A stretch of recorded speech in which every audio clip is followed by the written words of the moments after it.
And you know, before this election, Salam, we said that we didn't trust the Electoral Commission. We never minced words about it. But we were confident in the system that we were putting in place. We were behaving, we made that promise, like Azuma Nelson going into the boxing ring with our own referee. And so we never have hidden the fact that this Electoral Commission, led by Jane Mensa, it's a political one, a political institution that is biased in favor of the NPP. We've never minced words about that. And you know, if you have consistently followed our banter with the Electoral Commission on the issues that they try to introduce into this election, you realize that every step of the way, we got them, you know, pants down. And their explanations on many occasions just didn't convince anybody that they meant well. But we were confident in the infrastructure that we had put in place to ensure that every vote in our favor was collated and counted to be so. So what is happening now? Look, I just saw a statement that they issued yesterday. What is happening now doesn't surprise us. They are simply, you know, living up to our expectation. Dom Kwabenya, even the candidate, the NPP candidate, has come out to concede, has met with his... Who, the NPP candidate? Yes. Dom Kwabenya, Gabo? Yes, Gabo. There's a video of him, you know, even talking to his campaign team members that, look, they have spent money. Because he addressed the press, says he was not going to... I'm saying that there's a video online where he's talking to his team members that indeed they have spent money, they have spent time, but they still have life. It's an election they have lost. I mean, that concession is there. It's all right. Yet, you have the Electoral Commission saying that it's not over there. What do you want? What do you want?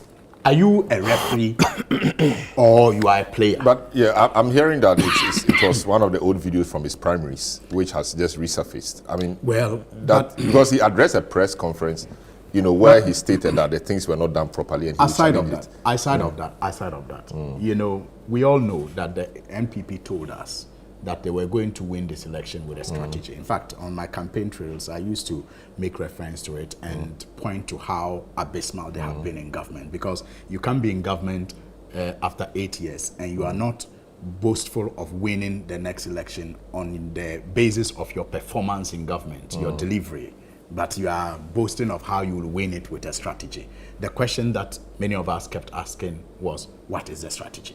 And so when some of these things begin to happen, strategy is strategy, but you see, strategy can be a fair or unfair one. So when things like this are happening, you begin to wonder if this is the strategy that they spoke of. And Salom, with your permission, I just want to share with you two letters from the Electoral Commission. This one was issued, I think, yesterday, 13th December 2024. And the heading is Halting of Recollation of Presidential and Parliamentary Election Results. Signed by Samuel Tete, Deputy Chairman, Operations. The Electoral Commission wishes to inform the general public that the recollation of presidential and parliamentary election results, which was ongoing at the Tesano Police Depot for constituencies whose collation did not follow the legal process as enshrined in CI 127, as well as constituencies where collation on election day could not be completed, have been put on hold until further notice. The inability to collate and declare results on election day, which led to the recollation at the Tesano Police Depot, was due to disruptions of our collation processes by political party supporters on election day and the days following. It is instructive for the public to know that the Commission informed political parties of the change in location to the Tesano Police Training Depot after agreement with the Inspector General of Police and his team. Indeed, all the agents of the political parties observed the process yesterday, which resulted in the collation and declaration of results for the Fantiakwa North, Akwetia, and Suhum constituencies. We urge all stakeholders to collaborate with the Commission as we carry out our mandate. Now, this is the Electoral Commission yesterday talking about a recollation exercise that was necessitated because, according to them, legal processes as enshrined in CI 127 were not followed. Now, I'll share one with you that the same Electoral Commission wrote in 2020,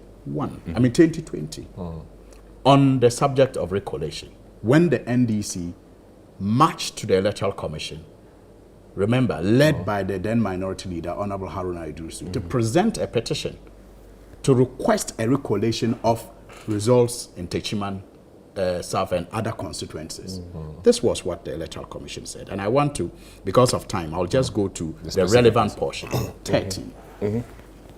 Among other things, the Electoral Commission ruled, recollation can be done at all levels when requested before declaration of results. However, once election results have been declared, a dissatisfied party cannot request for recollation or recount of the results. The validity of an election for the office of a member of parliament may be questioned only by a petition presented within 21 days after the date of the publication in the Gazette of the results of the election to which it relates. This resolution mechanism is provided for under Section 16 of the Representation of the People's Law, PNDC Law 284, as amended. Proper declaration, not just any declaration. No, you are qualifying. In this case, we're questioning the declaration. Qualifying it. We questioned the declaration in Techiman South. That is why we presented a petition. We questioned the processes that led to the declaration. And so, that's why we presented a petition for a recollation to be done. That's all we asked for. But our advice by this same electoral commissioner was that we should go to court. And that after declaration, your only remedy is to send a petition to court. But that's proper this same electoral commissioner today is telling us that they have sanctioned a recollation because declarations were done that they don't find acceptable by law. Are you a court to determine? I think.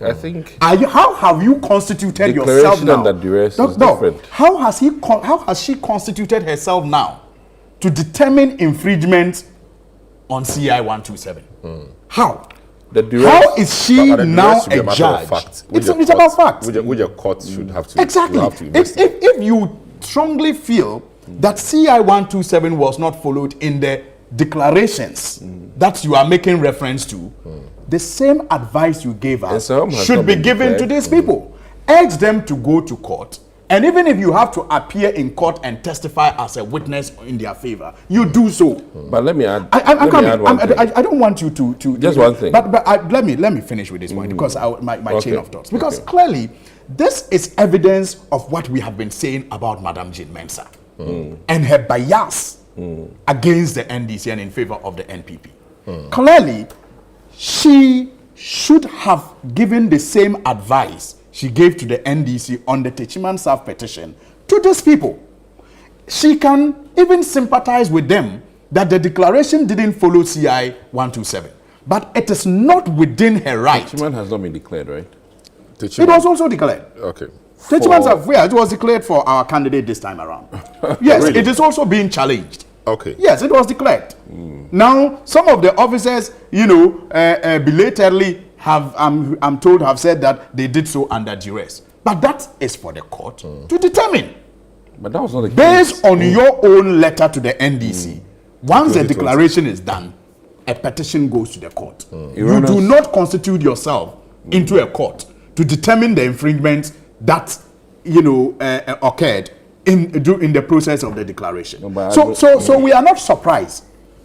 We are not surprised. We are only happy that she is living up to the expectation of the NDC.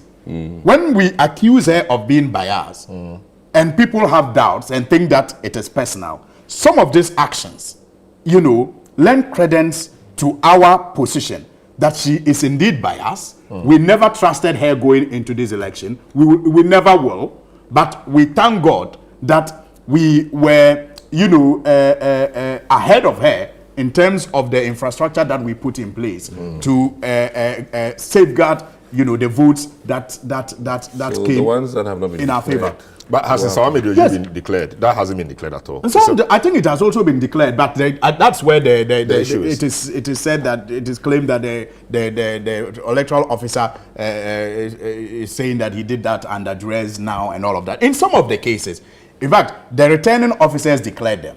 But after this recollation nonsense, you have the deputy RO now doing the declaration. In the case of Fantiakwa now. So I mean, what is that? You have a returning officer who is mandated by the law to declare a winner. The officer has done that.